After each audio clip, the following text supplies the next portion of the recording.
done the job. And we're looking at the whole concept of FEMA. I like, frankly, the concept when North Carolina gets hit, the governor takes care of it.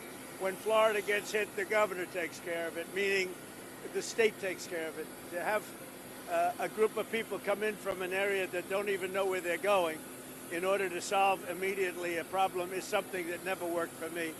But this is probably one of the best examples of it not working. And there's been some others, like in Louisiana, etc.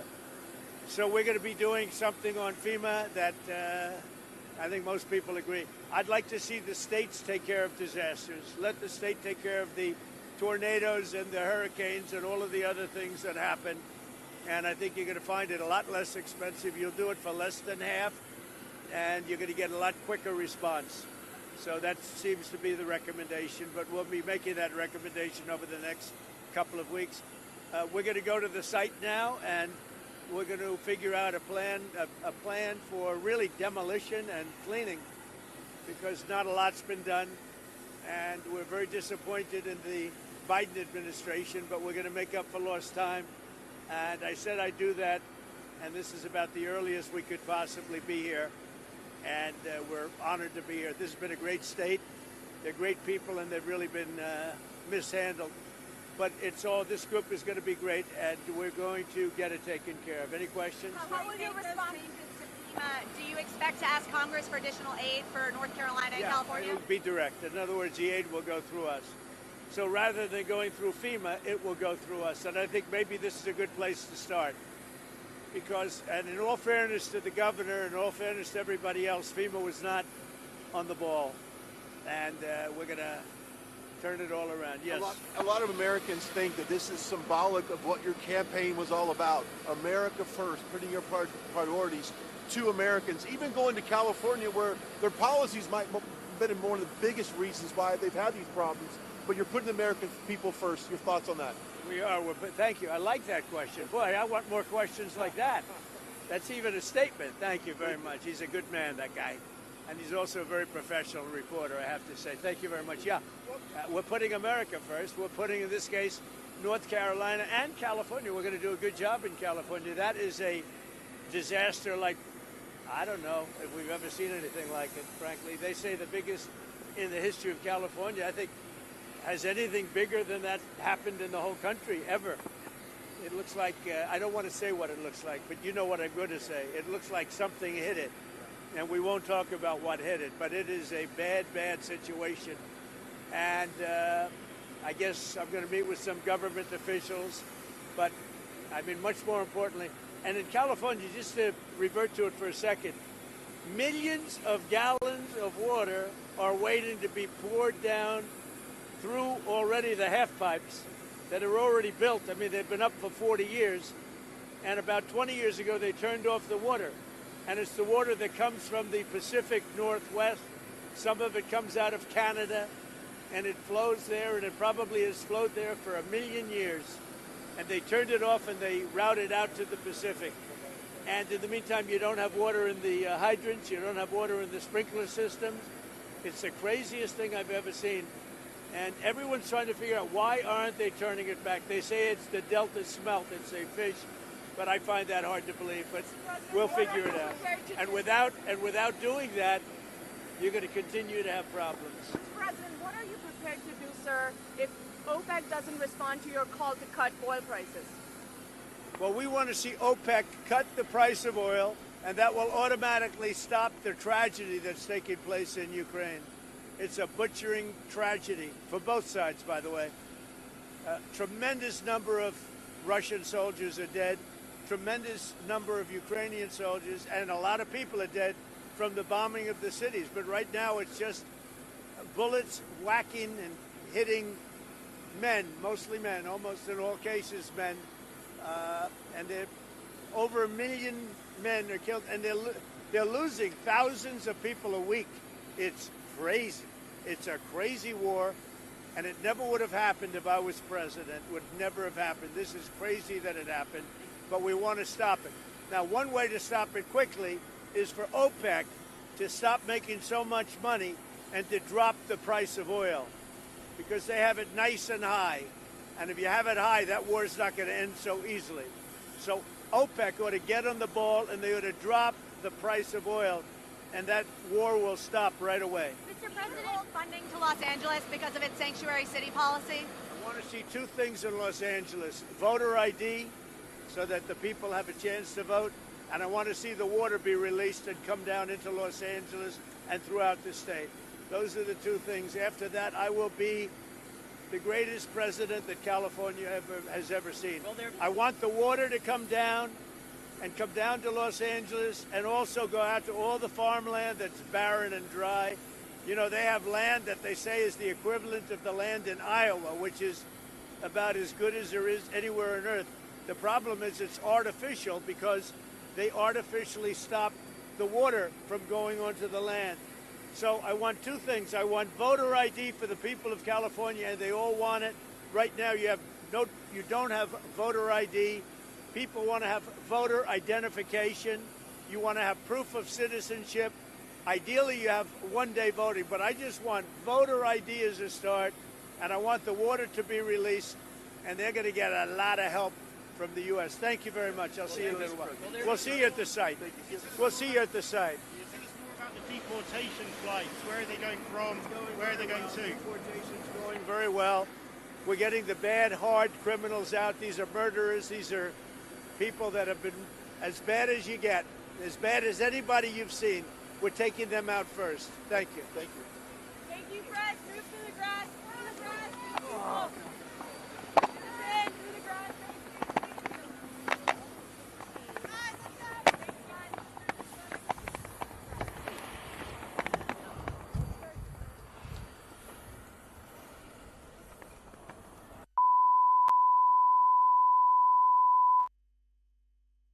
North Carolina. And Donald Trump has promised federal funds for California, but changing its water management policies. In fact, he signed in his first days in office an executive order entitled Putting People Over Fish. Lots of focus from the president over the state of the rivers, the fish and the people in the state of California. He's been clashing with the governor, Gavin Newsom, over the way that the economy, the environment is handled on the West Coast.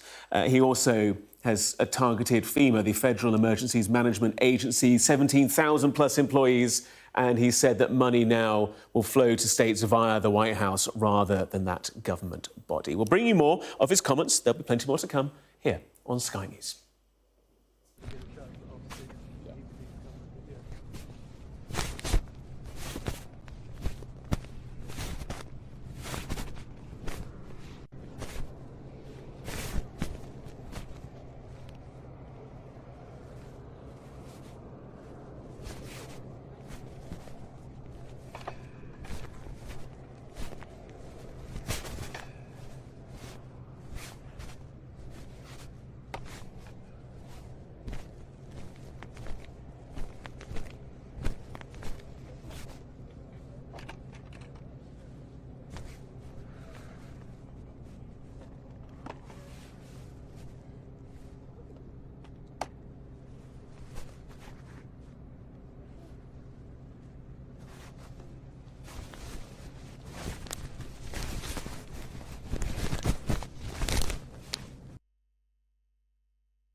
Thank you all very much. Thank you, Mr. President. Liam, shake his We're here hand. to get a hurricane mess all set, okay? Should have been done a long time ago. Thanks for solving that problem. We're good. Thank you. Melania, you look beautiful. You're a Thank you all beautiful very much. First Lady. Thank you, sir. Appreciate you, sir. I'm just trying to get your Yes. You are beautiful, absolutely gorgeous. Thank you, I love yours. Thank you so much. All right. Thank you for coming.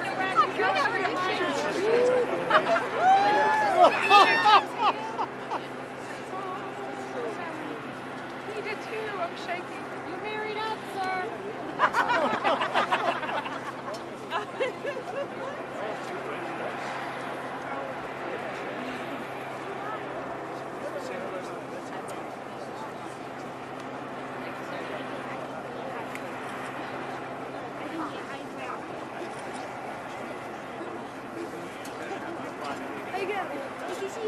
Love your hat, Mrs. Trump.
Get that place fixed. You're not supposed to go.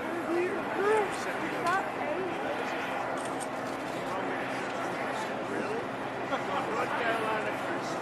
North Carolina first. North Carolina first.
Liam, what do y'all think about Trump? I don't know. We'll see.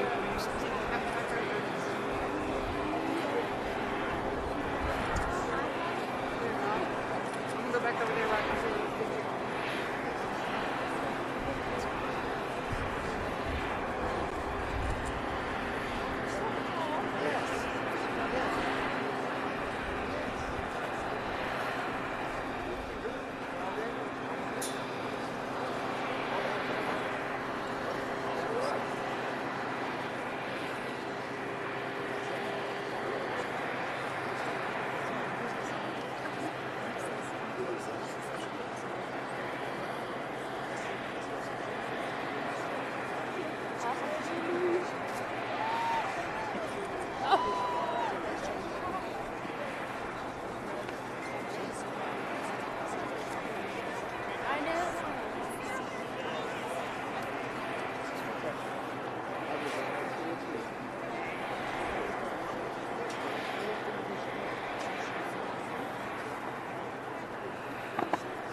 That was Just get it on camera.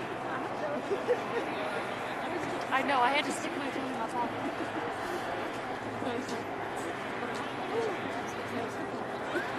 See you later. Take care, everybody. Thank you, sir. Thank you, Mr. President. Thank you, sir. Soon as that one.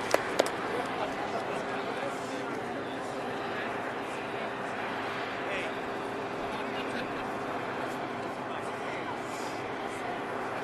No. No.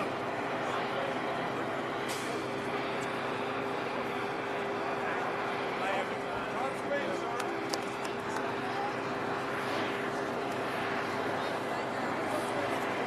Thank you, Melania.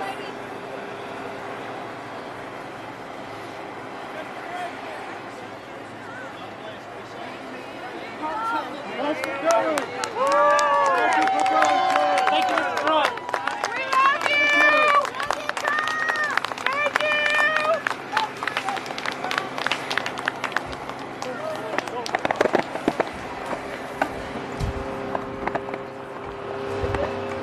The chaos.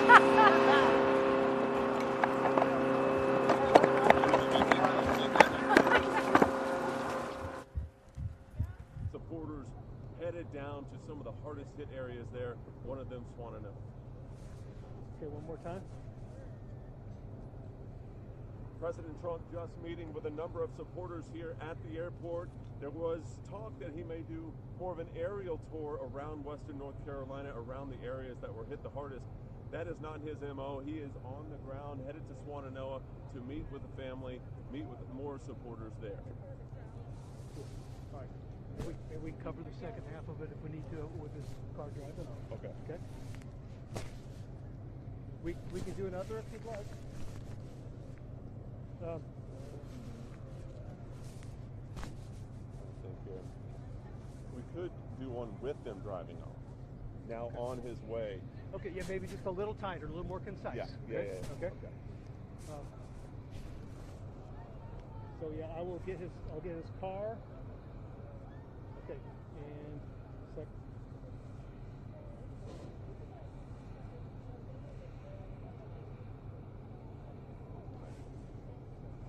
Ready?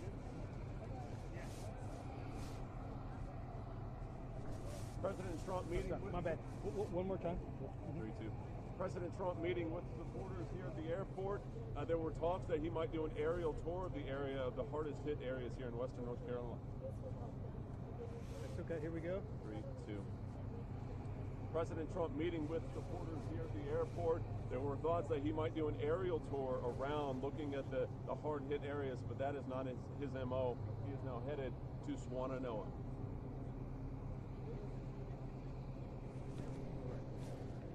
I'm thinking the one before that was a better read. Yeah, We it was. cover the second half with Josh's shot up top. Okay. All right. Good. All right, we'll get there. Sorry. Maybe. 9. Yeah.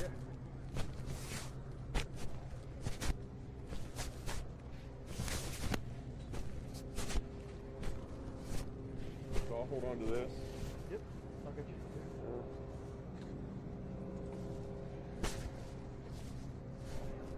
That's still on, yeah. Yeah, it's off now.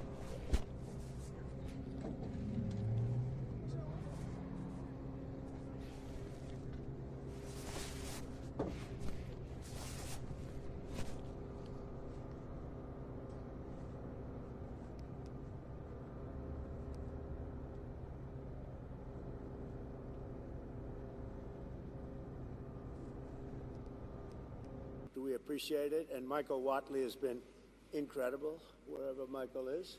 Hello, Michael. Michael Watley has been great, and your congressmen have been great. And what we thought we'd do is take a quick look around. First, we wanted to do this. I want to say that we're very disappointed in FEMA. Your new governor, it's not his fault. He's brand new to the whole situation. But we're going to work together with the governor. We're going to work together with the senators, but really we're going to work a lot with your congressmen, especially the three that are in the area, and Michael Watley. And I'd like to put Michael in charge of making sure everything goes well.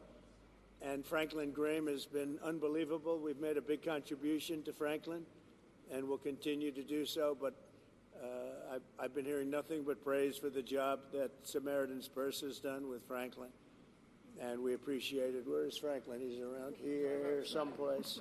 And that good-looking guy, he's always been a good-looking guy. His father was a good-looking guy, too, I'll tell you. We loved his father, right? I saw his father in the latter years, and I said, well, he doesn't have long to go. He was having a hard time, and he lived about 3 or 4 years after that, right? He was they say it was good stock. He had the ultimate good stock. But I want to thank you, Franklin. You've been fantastic here, and everywhere he goes, he's always the first one I see. People don't realize it, how good it is. A lot of people, they go, well, maybe it's for the people that he's got, and you guys know because you're here, but the people that he's got have done amazing work. So I just want to thank everybody. We're going to get over and take a look. We'll say a few words. I do want to introduce some of the people that we have, and our First Lady. We'll start with our First Lady. She wanted to be here because of North Carolina, and then I said, well, you can do that, but you're going to have to come to California, too. And she said, that's okay.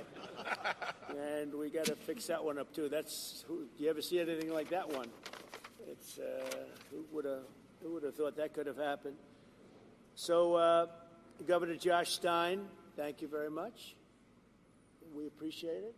And we're going to have a very long and good relationship. Representatives, maybe stand up if you would so the press can see. Representatives Chuck Edwards. Chuck, thank you. Thank you, Chuck. Tim Moore. Virginia, you know Virginia Fox, a legend. She is such a powerful woman. Pat Harrigan. Pat, thank you very much. Your Agriculture Commissioner, who I hear is excellent, Steve Troxler. Steve, thank you very much. Good job, Steve. You got plenty to do, right? Huh? More than you ever thought. North Carolina Speaker Dustin Hall. Thank you, Dustin. Thanks, Dustin. Very good. House Majority Leader Brendan Jones. Brendan, thank you very much. We're making progress, Brendan.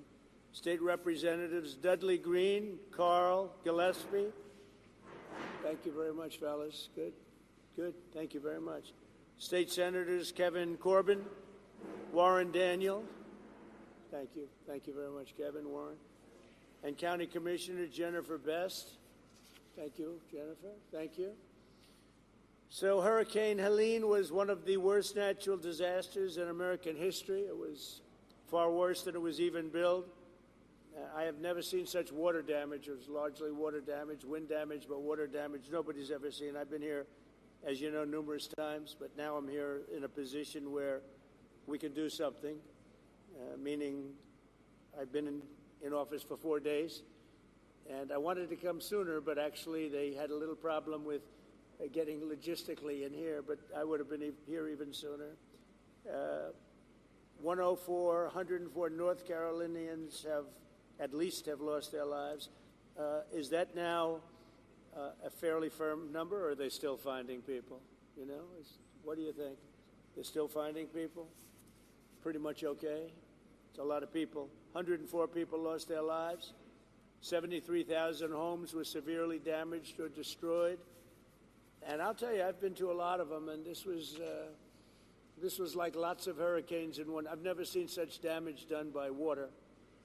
And the water came, it was violent, and it left, and there was like nothing left.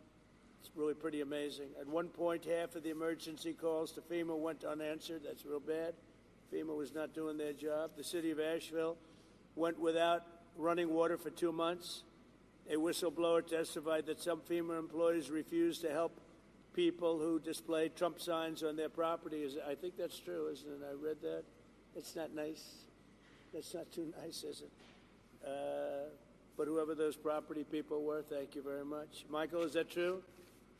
That's not good, huh? About the property owners, you put a Trump sign on and they wouldn't help? FEMA. Earlier this year, FEMA kicked 2,000 North Carolinians out of their temporary housing into below freezing temperatures. What was that all about? You know about that? What happened? Tell me. We had an incompetent administration under Biden, and we had a disaster, and we call it the disaster after the disaster. That was the FEMA response. You've had nothing but disaster since then. It doesn't matter at this point. Biden did a bad job. Some residents still don't have hot water, drinking water, or anything else, and many of them don't have quarters. They don't have anything. They got a stipend for what they lost, and we're going to take care of it. This is totally unacceptable, and I'll be taking strong action to get North Carolina the support that you need to quickly recover and rebuild. We're working on it very hard, and I think if Michael Whatley does half as good a job for North Carolina as he did for my campaign, we'll be very happy. Him and Laura were a very powerful team. So you think you can handle it, Michael? I don't know. I'm not sure, Michael. I think this is maybe in many ways easier, okay? Maybe easier.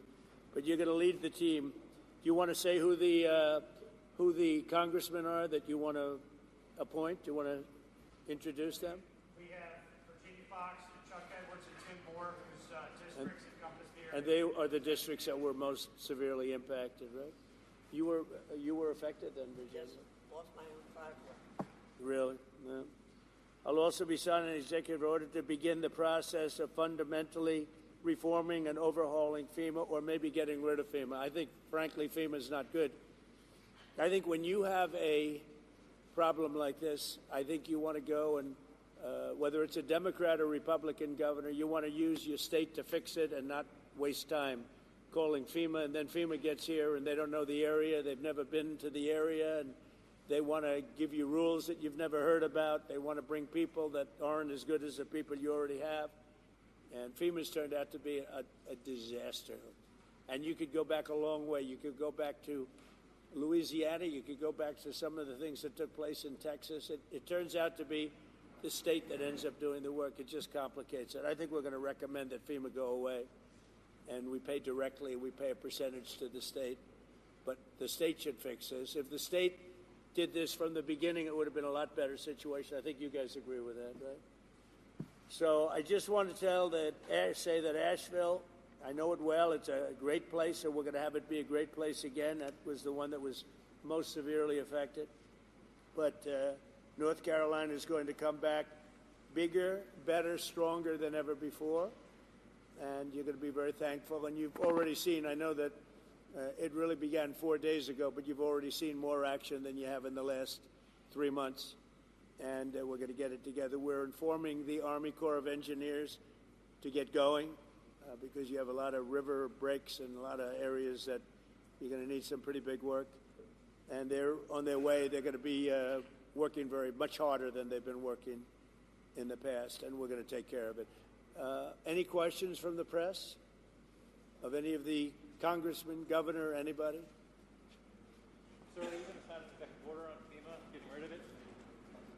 Can you say more about signing an executive order to get rid of FEMA, please? FEMA has been a very big disappointment.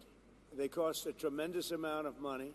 It's very bureaucratic, and it's very slow. Other than that, we're very happy with them. Okay, and I think when there's a problem with the state, I think that problem should be taken care of by the state. That's what we have states for. They take care of problems. And a governor can handle something very quickly. You know, one of the things I've noticed, because I've been doing this for a while, and we had a pretty good FEMA, but I also noticed that when they come, they end up in arguments. They're fighting all the time over who does what. It's just not a good system. This system is so beautifully designed over 250 years approximately, you know, and we'll soon be celebrating the 250th year. It's going to be a very big celebration. But it's been designed very well, and we're going to leave it that way. When North Carolina, South Carolina, Florida, Tennessee, when everybody knows the governor of Tennessee, I think, everybody? Do you know everybody here, pretty much? He's I never thought of it, but you're right over the ridge. Right over the hillside. So you're here to help. That's great. The people in this region, including Tennessee, the people of Appalachia, are grateful that you are here and that you haven't forgotten them. And that there are other disasters, but this one was enormous for both North Carolina and Tennessee. So thank you. You know, I've seen a lot of disasters. And when I came here right after, the day after. And when I came here, I couldn't believe it, actually. I couldn't believe the damage. And I've seen a lot of them. This was more like a tornado than it was what we witnessed. So we're going to get it very much taken care of. Good job. That's nice that you came. And so you call it you're right over the ridge, right, Tennessee? Over the ridge, yes. I like Tennessee, too. Let's see, where did I get more votes, Tennessee or North Carolina? I hate to tell you, North Carolina, it was Tennessee. There's one of the counties in this disaster that had 88% for you. So 88%, yeah. No, the people are just incredible people. Yeah. So, do you have any questions, press? Mr. President, you talked about conditions being placed on aid to California, voter ID and the like. Are there any conditions that you're going to put on aid to North Carolina? We're going to do a lot for North Carolina. You know, they've been very slow. I don't know why it's been so bad. This has been one of the worst I've seen. Katrina, of course, you know, was something that obviously that was a long time ago. That was not good. But this has been very slow. I don't know if that was for political reasons because they lost the state. You know, Biden lost the state. Maybe he felt he doesn't care. Maybe there were other reasons. I don't know. But this has been very slow. By any standard, this has been very slow. And we're gonna make up for lost time. No conditions you're going to push for aid. Well, in California, I have a condition. In California, we want them to have voter ID so the people have a voice, because right now the people don't have a voice because you don't know who's voting, and it's very corrupt. And we also want them to release the water.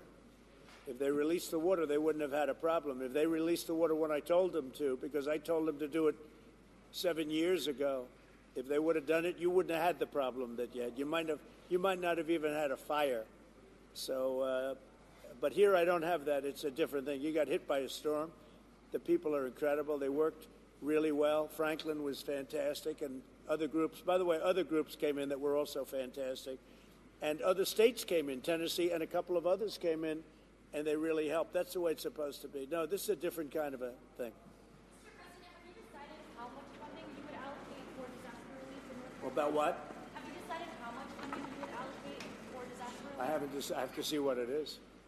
Are you disappointed that Senator Schiff hasn't joined you on this trip? It's reported you invited Senator Schiff to join you on this trip and he was too busy. Are you disappointed? I don't know. I was told that Schiff was going to travel with us to California. I wasn't thrilled, to be honest with you.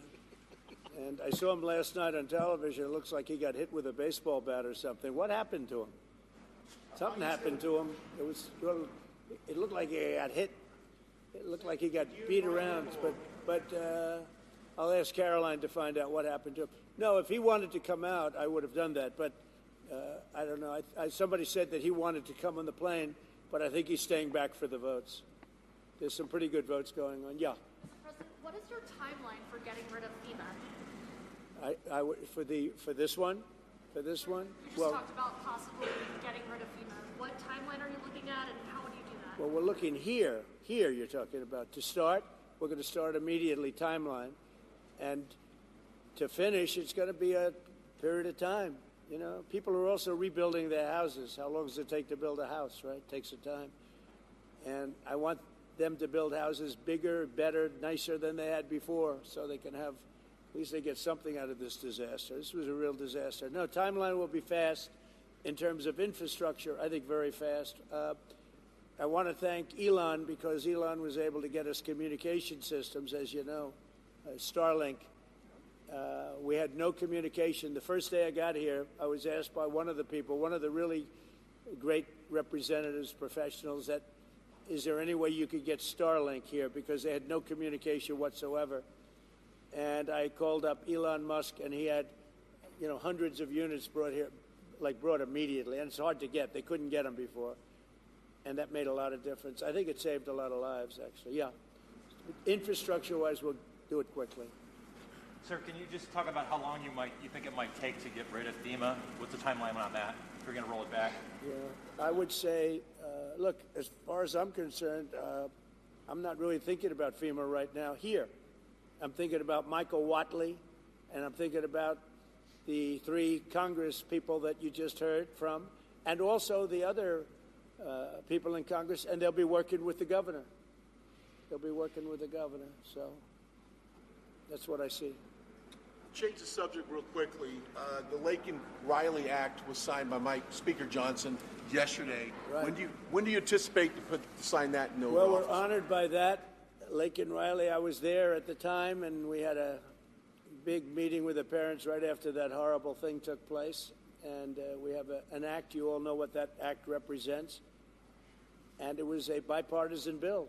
Many Democrats signed onto it. That's something that is a tribute to Laken, a beautiful young lady who was killed viciously by an illegal alien. And we passed a very powerful bill, and it was just approved, and we'll have a ceremony sometime very shortly. I'll be signing it. In other words, if you're asking, I will definitely be signing it. Okay?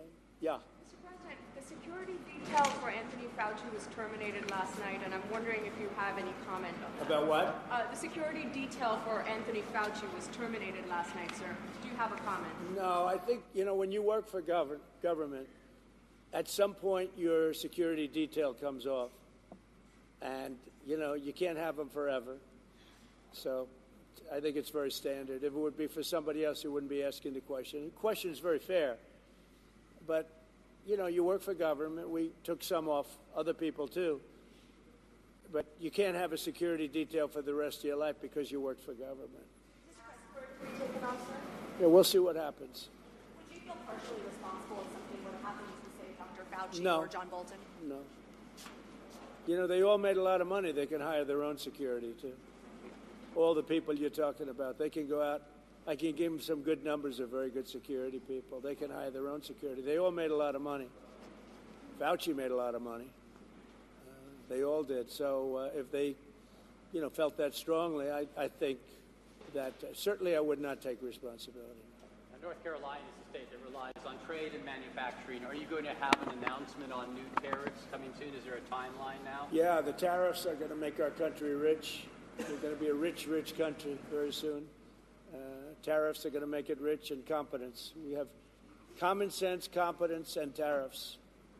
The word tariff is one of the most beautiful words in the dictionary. Jonathan Reynolds, the business secretary of the United Kingdom, said that there's an even trade between the U.S. and the U.K., so they shouldn't have tariffs. Does trade imbalances or a balanced trade affect tariffs and your decisions? Yeah, unbalanced and balance, and also deficits. Like with Canada, we lose $200 billion a year with Canada. That's because we allow them to make cars. We allow them to take lumber. We don't need their cars. We don't need their lumber. We don't need their food products because we make the same products right on the other side of the border. It's sort of crazy. So we've just allowed that.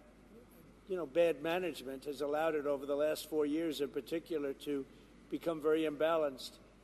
And I said I call him Governor Trudeau, but he's Prime Minister Trudeau when he was Prime Minister. I asked him, why would we do that? Why? And he was unable to give me an answer. He said, I don't know. And I said, do you think it's fair that we're paying $200 billion to keep Canada going? And what would happen, I asked him, what would happen if we didn't do that, if we didn't subsidize Canada? He said, we'd be a failed nation. And I said, then you should be a state. Because why are we paying all of that money to Canada when, we could use it ourselves, right? So we take care of their military. We're going to order about 40 Coast Guard big icebreakers, big ones. And all of a sudden, Canada wants a piece of the deal. They say, why are we doing that? I mean, I like doing that if they're a state, but I don't like doing that if they're a nation. Also, they've been very nasty to us on trade. Historically, Canada has been very, very bad to us, very unfair to us on trade. So we'll see how it all works out.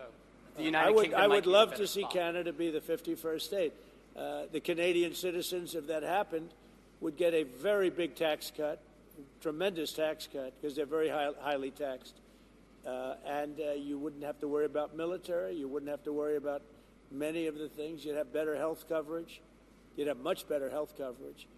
So I think the people of Canada would like it, if it's explained. But just to start off, they'd have a massive tax cut, and they'd have a lot more business because then we'd let business go to Canada routinely, and there'd be no tariffs.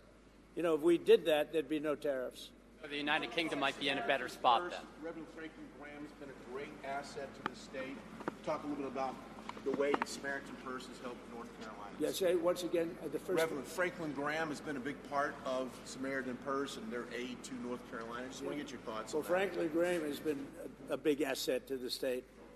His father was a big asset to the state, to the country, both of them.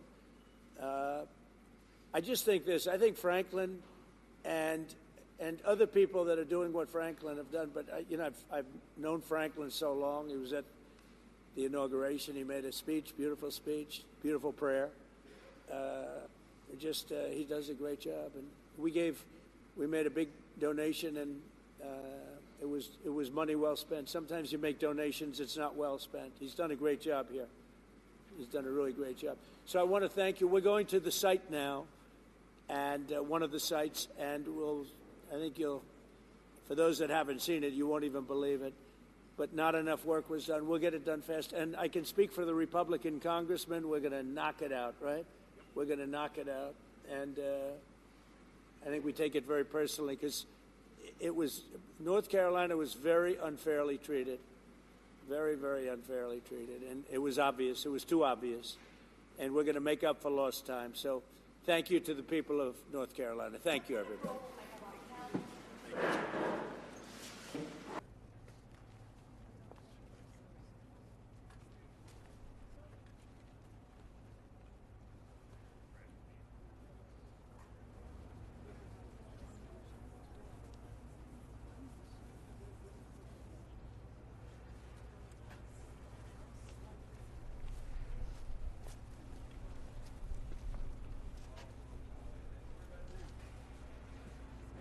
He's here. He can't do much.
Yeah.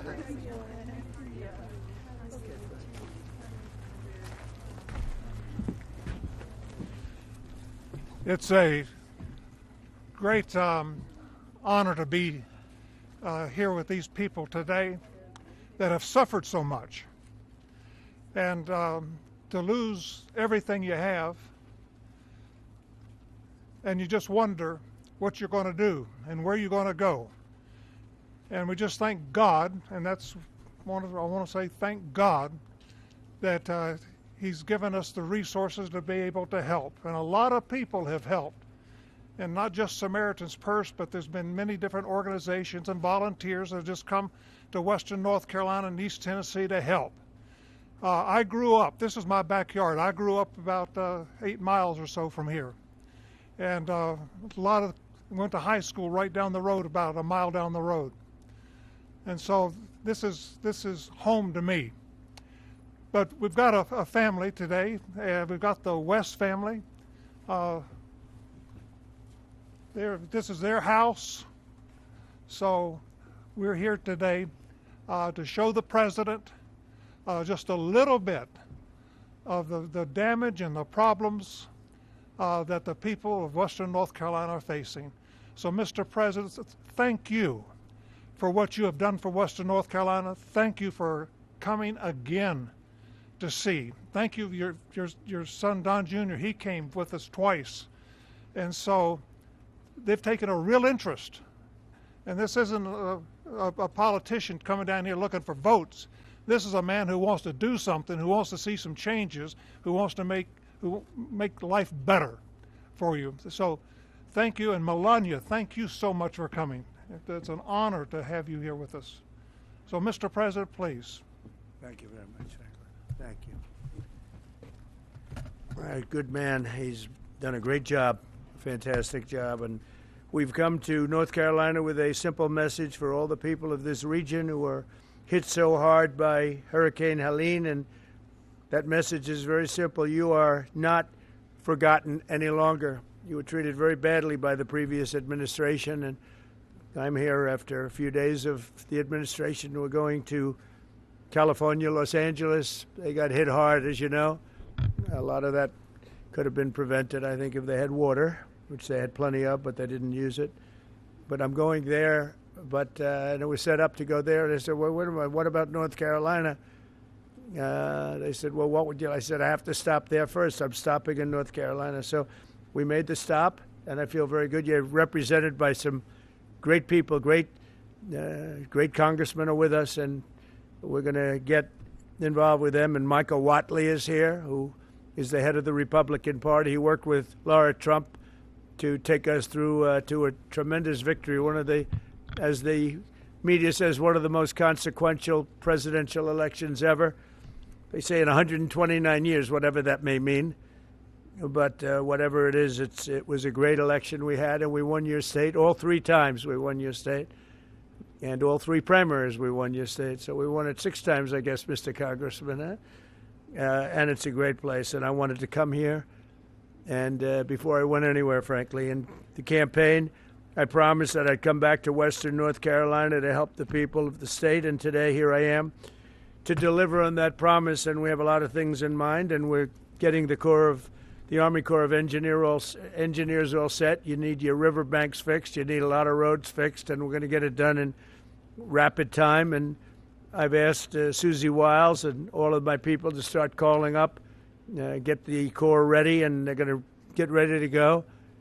I don't know what it is. I don't know what took so long for the other administration. But remember, I wasn't here for the first 4 months or 3 months, whatever it may be. See, we can only start as of essentially 1 or 2 days ago, and we've made a lot of progress over the last couple of days, Michael. I understand we're going to get you the resources you need and the support that you deserve, and we'll be at your side through every step of the rebuilding, and no American is going to be left behind. The people that I just met are so great, and the people that own that house is going to be very beautiful in a little while. And who knows, if Franklin decides, maybe he'll rip it down and build him a new one, because sometimes you can do that just as easily, but we're going to take care of the people. I want to thank our great First Lady for coming today. She really wanted to be here. She said, no, I want to go. And, she sees what happened, and she felt very badly, and she wanted to go. And We're then going out together to Los Angeles, but she wanted to be in North Carolina. She saw what happened. She has a feeling like I do for North Carolina. So thanks as well to a great gentleman, Franklin Graham, and his father, Billy Graham. I used to go with my father to Yankee Stadium and places to watch his father preach. And he was some preacher. You got good stock. You come from the ultimate genes, I can tell you.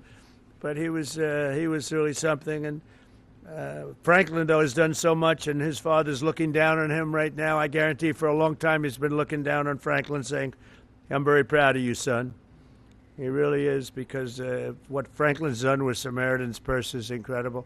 They told me just yesterday that Samaritan's Purse has been great, but the FEMA people sort of left you high and dry, but we're going to change that around. We're not happy with FEMA.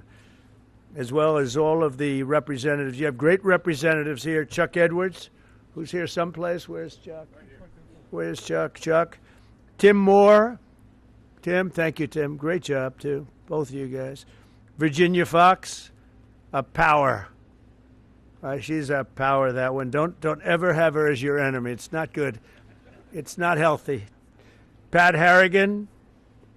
Good job, Pat. Addison McDowell. These guys were just here, just put in, and they're doing a fantastic job. Addison, thank you very much. Great. Mark Harris. Thank you, Mark. Thank you, Mark. Brad Knott. Thank you, Brad.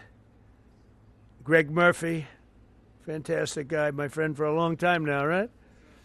And the RNC chairman, Michael Whatley, who really, as I said, brought us to a great victory with Laura, the chairman of the party, the whole Republican. I took Michael Whatley from North Carolina because he did the best job and put him in charge of everything, and the job they did together was incredible.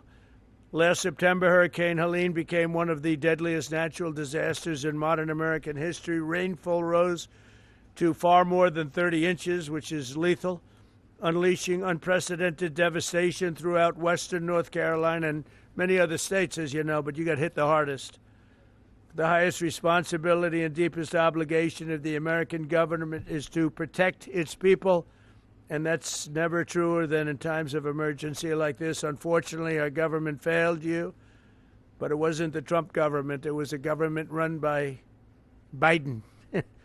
What a terrible situation. But our government failed the people of North Carolina in this horrible crisis. For 2 months, Asheville lacked running water, and even today, some North Carolinians can't take a hot water shower. They can't drink water. They don't know where to get it. It's delivered to them by some, or they just go out and somehow find some. It's been 4 months since the storm made landfill, and still 180 roads remain closed and in ruins. Earlier this month, the Biden administration kicked 2,000 displaced North Carolinians out of their temporary housing into freezing 20-degree weather. I don't know how they did that one, because it was cold, even while your government provided shelter and housing for illegal aliens from all over the world. But under the Trump administration, the days of betrayal and neglect are over. They are over. As I said in my inaugural address, we restore the integrity, competency, and loyalty of the American government. And I think I said most of it in the inaugural address. We said a lot of things, but one of the groups of people I was thinking about is you in North Carolina. A lot of that was in reference to you and what you've had to suffer. I'm pleased to announce that under our leadership, the federal government will be surging housing solutions to the state that go beyond mere temporary hotel stays that ended up being very short term. The government wouldn't do it any longer, which is ridiculous. We'll marshal all available resources to bring back potable water and make your water and infrastructure dramatically more reliable very quickly. Today, I'll also be signing an executive order slashing all red tape and bureaucratic barriers and permits to ensure the rapid reconstruction of the roads here in western North Carolina. We're going to go through a permitting process that's called no permitting, just get it done. That's the way they built them many years ago, I guarantee you that, right? We will get them back very quickly, and we'll begin the work of fundamentally changing, terminating, or overhauling FEMA's been a disaster, no matter where they are. We're honored to be joined today very quickly by several families affected by the vicious storm. I'd like to ask each of them to share their story. Chris and Kim West, you could come forward.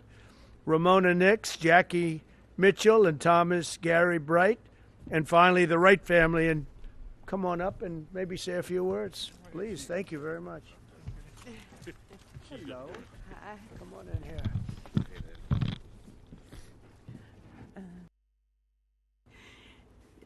Whenever it started, we started moving our vehicles to the top of the road, and by the time we got the vehicles moved, the water had already hit our ankles in the house.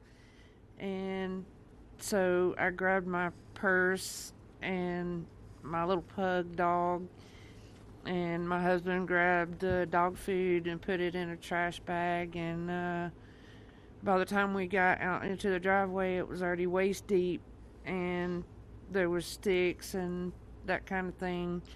I didn't think I was going to make it, but we did make it out, and we made it to the top of the road, and we were kind of stuck there for hours because we couldn't get out any of the ways because it was flooded all the way around. It took us hours, and we sat there, and finally it receded enough to where we could actually get out. It was probably like close to midnight, and it started like 5-6 o'clock in the morning. We just lost everything that we had. Didn't even have a brush for like 3 days. So. Thank you. Okay, good. Would you like to say something with that beautiful baby? So, hey. Yeah, so when the hurricane storms hit North Carolina, hit our home, my daughter and my wife and I were actually out of town. But unfortunately, my dad was still at home, and my mother was staying at our house with our animals. And the waters got so high that it actually lifted between that and the tornado that came through, or microburst is what they've been calling them, and lifted his home and the house that I grew up in and crashed it into our barn. It took away his business. It took away all of our tools and tractors and everything needed to keep the farm going. And my mother was trapped in the house, and there was no way to escape because the water got so high. The only thing she could do was ride it out and wait till the waters came down. So we've been doing a little bit of battling with our insurance and FEMA. We did have proper insurance with flood insurance and homeowners insurance, but since we had proper insurance, FEMA's not been able to assist us with a whole lot of things. And again, we've been having some issues with trying to get some payout for our insurance in a timely manner. We had to do mold mitigation on our home, which is extremely expensive, before the structural engineer even came out in order to get our flood payout. And to me, that was not really acceptable. Has the insurance company been responsive or not really? Not so much. You know, again, they give you the money they have to give you? I'm hoping so. And we need some assistance with that. We reached out to an attorney. What's the name of the insurance company? North Carolina Farm Bureau. You've got to move them, right? Yep. That's terrible. That's what we're after here. Are a lot of people having that problem too? With the insurance companies, general, different insurance companies, and they're all difficult, or just the one particular one? I've heard different stories from others, and a lot of folks are responsive. And I've heard some good instances of even Farm Bureau themselves. But in my case, you know, they'd send out a third-party adjuster immediately. Well, they wound up firing that third-party adjuster group. He gave us a quote for a much higher estimate than what we received. And he got fired? And then he got let go. Yeah, he got fired. So then they brought in another third-party adjuster to come in and lowball us. We've not received any kind of, so the flood insurance is our primary insurance, and so there was roof leaks in the home that the inspectors found, the adjusters. Well, that contributed to us losing some of our personal property as it come in the third story where there's no, or second story living space, where the flood water, well above the flood waters. So they've neglected us for. Was your mother saved? Yes, she's saved. So Yep, you wrote it in? she's right here. Okay. So we made it. That was not exciting, right? That's right. How scared were you? Very. Did you think you were going to make it? No. You didn't think so? Nope. I just started praying. So you were sort of on a boat. Your house became a boat? It's a big pontoon. That's some story. It was a Would you beach like to house say on something? the steps. I'll bet this guy would like to say something. I can tell. I was next door to the house, and my son was out of town, so when he came in to Charlotte to my sister's, he called about 2 in the morning because at midnight the water was still in the stream, within the banks. So when he called, the water was coming up, so I started moving vehicles up to about 5:30 in the morning, and she was in the house, and I pulled up to the steps and I said, hop on the fender and I'll get you out. Well, he built a beach house on stilts, 5 times higher than the floodplain. And she said, well, he said I'd be okay. So I'm staying with the dogs. So I went to higher ground with some vehicles, hers included, and the water covered everything. But I'd already seen it come around both sides of my place, so I got my blind and deaf dog and a bag of valuables and took up off the side of the hill behind my house, and then was heading to the cemetery back there because I knew it was open, because there was trees falling and uprooting. It was raining. It was, You never saw anything like that? no, I've been through floods There's never been anything. all my life around there. Never nothing. Never been anything like that. Mm-mm. But you're okay, right? Yep. House destroyed. Yeah. Well, we're going to help you out. We're going to help you out. Appreciate it. Okay. Thanks for being here. Anybody else? You guys okay? Our day that morning began a little taller with some trees falling into our house, which our house is goes back 4 generations, 80 years, and never came close to flooding. And we woke up with trees about 4:30 or 5 in the morning, and our house sits 3/10 of a mile back off the road, and the water, we've had flooding and such in the lake, but nothing like we saw. And like most everybody else, we moved 5 vehicles this far up, and lawnmowers and everything else, and the water started coming in the house. And when it got up to about ankle high, we have a loft. I got her up in that and tried to gather what you might want, which was totally random. And then when it made it to the loft and started getting up to about her hips, I built a little makeshift ladder and we got out on our roof. And we spent 4 hours on the roof. I had a little baggie. I did notes on my cell phone to my 2 kids and my 2 grandkids, and something to identify me in case we were lost in it. Did you think you were going to make it? No, we're. Oh, you didn't? Yeah, we didn't think we were going to make it at all. I mean, our house was 25 feet underwater. So you didn't think you were going to live? No, we were watching houses, trailers, bodies coming by us. And we live in the Azalea Road area in East Asheville, O-Team. Yeah, we watched our garage float by. You just lift up. Yeah. But, we got to a point where it crested about 4 feet up on the roof. We took about 3 or 4 hours for it so we could kind of do everything in reverse, and got out in the mud to higher ground.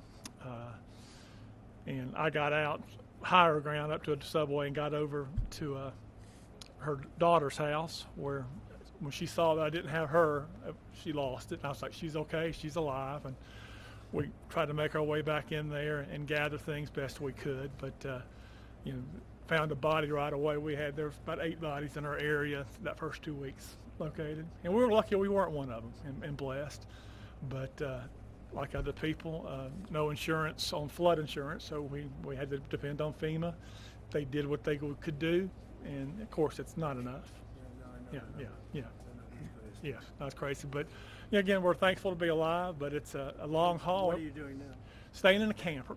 I've never been, if y'all notice, I'm a big guy. I don't sleep in campers very well. And the first night we spent in the camper, very grateful with the Asheville Dream Center coming through with one. And Do you still have the land? oh yeah, it's family land. Yeah, the land, it looks like a beach now. It's sand, but Can it be built on? yes, Do you intend to do that? yes. You want to build again? Yeah, Samaritan's Purse, we're working with them. We're working with people. It's 80 years, 4 generations. But the house is totally gone? No, the house is there. It's down to, yeah, they came in and mudded it, but everything in it was completely destroyed. But yeah, it's tough. I think we're at a point in Asheville where people's forgot about Asheville, and it's stagnant. Everything is stopped. You know. Yeah. Thank you, sir. Appreciate that. Thank you, Jack. Thank you. Thank you. Please. I'm Pastor Nick's, our church right down the road. We had only purchased in May, and it's a big church. We're a small congregation, and I had people say, "What are you going to do with this big building?" And I said, "Only God knows." And we had our dedication, and the storm came the next week, and the outpouring of people. My son brought the first load of supplies, and from there, I stayed there for about 3 months. I slept on the floor for about 3 weeks because the need was so great. The people were so devastated, and I said, I want to be here for them. And they were coming in just day and night, so there's really no need for me to go home. But we had people from Kentucky, Tennessee, Texas, Indiana, Oklahoma, people from all over. We have not received any help, like from the government or anything. But I said, Lord, if you want us to do that, people So they came from all over the states. But FEMA did nothing. It was No. the FEMA's locals. waste of time and money. The locals and the people that knew us. And before the week was over, our church was so packed with supplies we couldn't even walk. Even in our sanctuary, it was up to the platform of things, and in our halls and in our rooms, and we're just now beginning to get a little straightened out. But somebody said, how long are you going to be here? I said, I'm going to be here through the winter and even on, if possible, because when you meet people that's been through the struggle, I had a little lady come up, and I said, can we do anything special for you? And she said, I don't want to be selfish, but said, could I have a cup of coffee? And I handed her that coffee, and she stood there, and tears just poured. She said, you don't realize how important. It's not the big things in life that we have, but it's the little things, and knowing that God is our source. I don't look to man. I don't have to have a lot of things. I had trees, about 20 trees down in my yard, but that didn't really matter. Doesn't matter, because the needs of the people is what I want to be there for. God is good. He's very good. And my daughter now, her house is really in bad shape, and I'll let her tell you about that. But thank you, President. This is our president. We appreciate you so much. I live out in the Fairview area of North Carolina, and near the Bat Cave, Lake Lure area. And our area was hit. It was hit really hard. I was home alone, and my husband had stayed in town because we take care of a little lady that's 98 years old, and she lives out in the woods by herself. And I said, just stay with her and make sure that she's okay. And I got up the next morning, and my first thought was, I want to go see what our road and bridge looks like.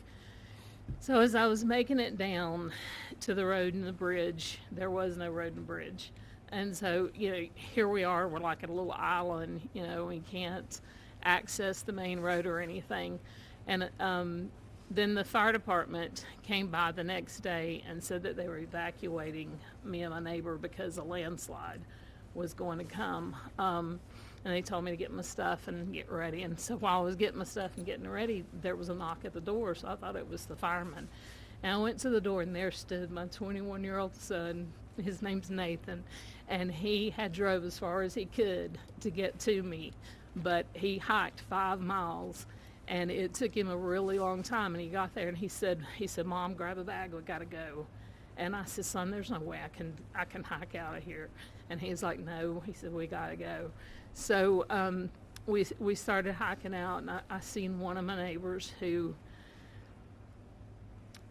she had no clothes on. Her skin was like chunked up. It was just, she was blue. She had been in the waters, and where she had went or I don't know, but it horrific is just all I can say. But then as me and my son hiked on out, we went through where this place, we call it Craigtown, but there were like a lot of family members there that passed away, like 11 of them, and there were people out everywhere looking for their loved ones, and there were dead bodies. You know, my son's like, "Mom, you're gonna see things you don't want to see," and so anyway, we got through all that. But I stayed at our church in our sound booth. My husband and I, we just slept up in the sound booth for a couple of months because we didn't have power or anything for about 2 months out there. And then we have went back. I've been fighting with FEMA since day one. Our community, there's like 32 homes. We don't have a road and a bridge. We're driving through our neighbor's property. You know, I went to EMS and I said, "Look, my concern is if we have a fire or we have an emergency out here, you're not going to get to us. You can't get those big trucks up here." And I've called and called and called FEMA, and you know, I said, this happened on September 27th. That's 4 months ago. Well, for us today is still September 27th. You know, we haven't had help. And so when I talk to FEMA, I'm explaining the road and the bridge, and they send me a letter that tells me to basically fix it and send in my receipts, and they'll refund me some money. I'm looking at a road and bridge that honestly, the bridge itself is probably going to be $300,000, and the road could be close to that also, because the community has to have big boulders brought in. We're not a rich community. We can't fix it ourselves. You know, it's just, and as far as like house repairs, I'm still pending. I can't get money from FEMA until I fix the road and bridge and send in my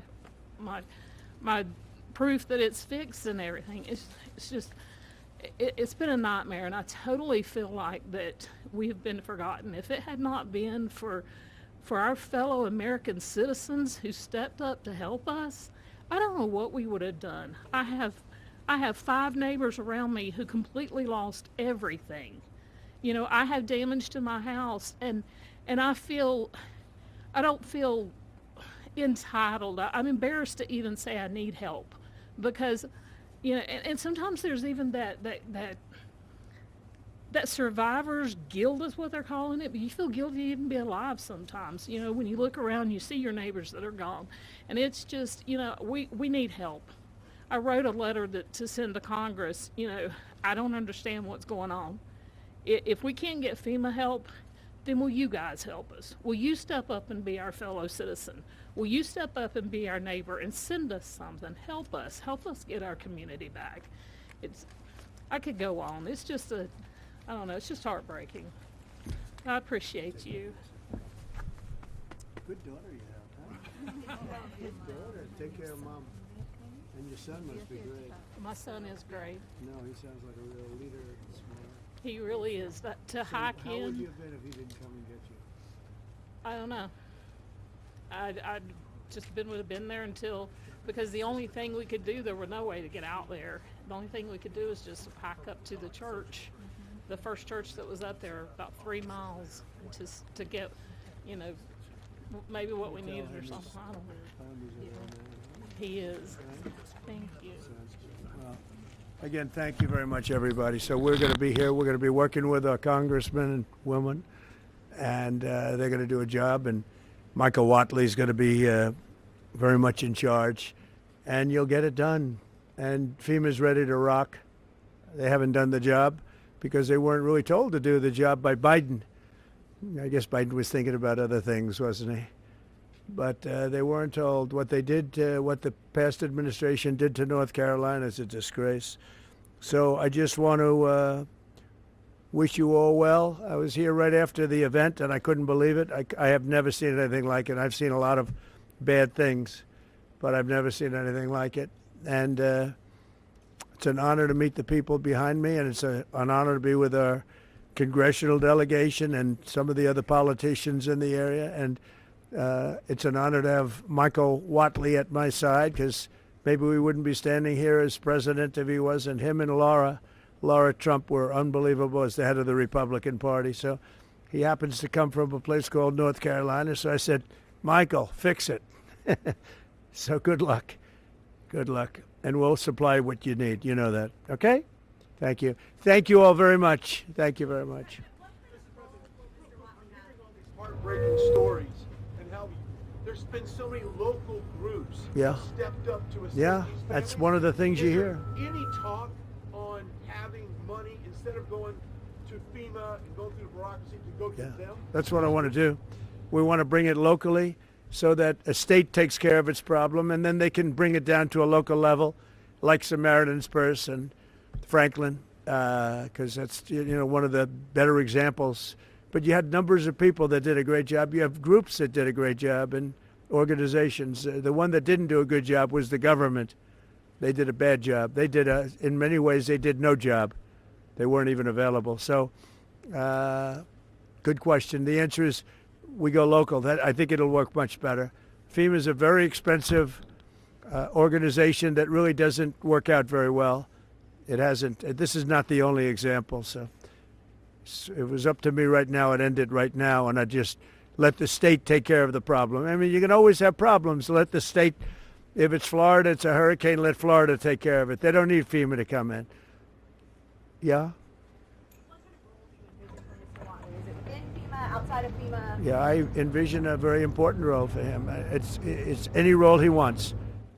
He's a very capable guy, Michael Whatley, a very capable guy, and he's friends and works with these guys, keeps them elected, right? They have to do a good job. Otherwise, no matter how good Michael is, not going to work. But they've done an amazing job. They've been great. You're lucky you have great congressmen here. And woman, by the way, a great woman, very powerful woman. They're going to do a great job. They'll do it together. They'll work together, and we'll supply what they need as they need it. We'll coordinate that, and we will immediately get the Army Corps, Michael, because you need roads built. You know, we're talking about the bridge. We're talking about roads and things. So we got to get them built, all right? Okay? Thank you all very much. Thank you very much. All right. What's the word? Oh, you're good. Okay. Everybody watch your wires.